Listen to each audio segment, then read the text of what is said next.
ఈరోజు దేవుని వాగ్దానం ఆదికాండం 26వ అధ్యాయం 3వ వచనం. ఈ దేశమందు పరవాసివై ఉండుము, నేను నీకు తోడయుండి నిన్ను ఆశీర్వదించెదను. ప్రార్థన.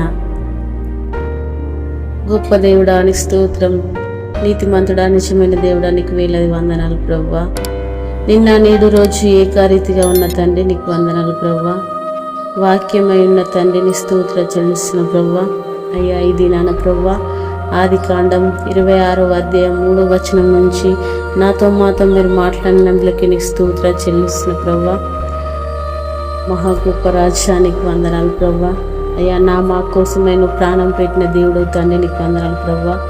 ఎవరు చేయలేని త్యాగం నువ్వు చేసిన దేవుడు తండ్రిని స్తోత్రం ప్రభువా. యేసయ్యాని స్తోత్రం. ఈ దేశమందు పరవాసమై ఉండుము, నేను నీకు తోడయ్యుందును అంటున్నావు తండ్రి నీకు వందనాలు ప్రభువా. అయ్యా యేసయ్య మమ్మల్ని అందరినీ దీవించండి, ఆశీర్వించండి ప్రభు. ఈ వాక్యం ద్వారా మమ్మల్ని బలపరచండి తండ్రి. అయ్యా మాకందరికి తోడుగా ఉండి మమ్మల్ని ఆశీర్వదించండి తండ్రి. ఏ బిడ్డ ఎలాంటి ఇరుకుల్లో ఇబ్బందుల్లో ఉన్నారో ప్రభువా, వారి అక్కర్ల అవసరం తీర్చండి తండ్రి. అయ్యా రక్షణ లేని బిడ్డలకు రక్షణ దయచేయి తండ్రి. అయ్యా ప్రతి ఒక్క బిడ్డ నేను తెలుసుకునే కృపను దయచేయి. అయ్యా అనారోగ్యంలో ఉన్న బిడ్డలను ముట్టండి, తాకండి ప్రభువా. అప్పుల సమస్యలు ఉన్న వారికి మీరు దయచేయి తండ్రిని స్తోత్రం ప్రభువా. అయ్యా ఈ ప్రార్థన వింటున్న ప్రతి ఒక్కరిని దీవించండి, ఆశీర్వించండి తండ్రి. యేసయ్యాని స్తోత్రం తండ్రి. గొప్ప దేవుడు తండ్రి, నాయన చూస్తున్న దేవుడు, మాట్లాడుతున్న దేవుడు ప్రభువా. అయ్యా సమస్తం చేసి ఉన్న దేవుడు తండ్రి.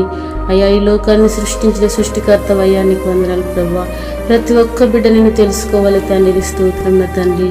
అయ్యా నీ స్తోత్రం. ఏ ఒక్కరు నశించిన నీ చిత్తం కాదన్నావు తండ్రి నీకు వందనాలు ప్రభువా. ప్రతి ఒక్కరి ఎడల నీ కృపనుంచమని తండ్రి, ప్రతి ఒక్కరిని దీవించి ఆశీర్వించమని. అయ్యా ప్రతి ఒక్కరి ప్రయాణంలో, ప్రతి ఒక్కరి పనులలో మీరు తోడుగా ఉండి, ప్రతి ఒక్క కుటుంబంలో మీరు ఉండండి తండ్రి నీకు వందనాలు ప్రభువా. ప్రతి ఒక్కరి కుటుంబాన్ని దీవించండి, ఆశీర్వించండి. ప్రతి ఒక్క చిన్న బిడ్డని చేతిలో పెట్టి ప్రార్థిస్తున్న వారి చదువుల్లో అయ్యా చదువు జ్ఞానం దయచిన తండ్రి నీకే స్తుతులు స్తోత్రాలు చెల్లించుకుంటూ మా ప్రభు రక్షకుడైన యేసు నామములో ప్రార్థించి అడిగి వినయంతో వేడుకుంటున్నాను తండ్రి. ఆమేన్.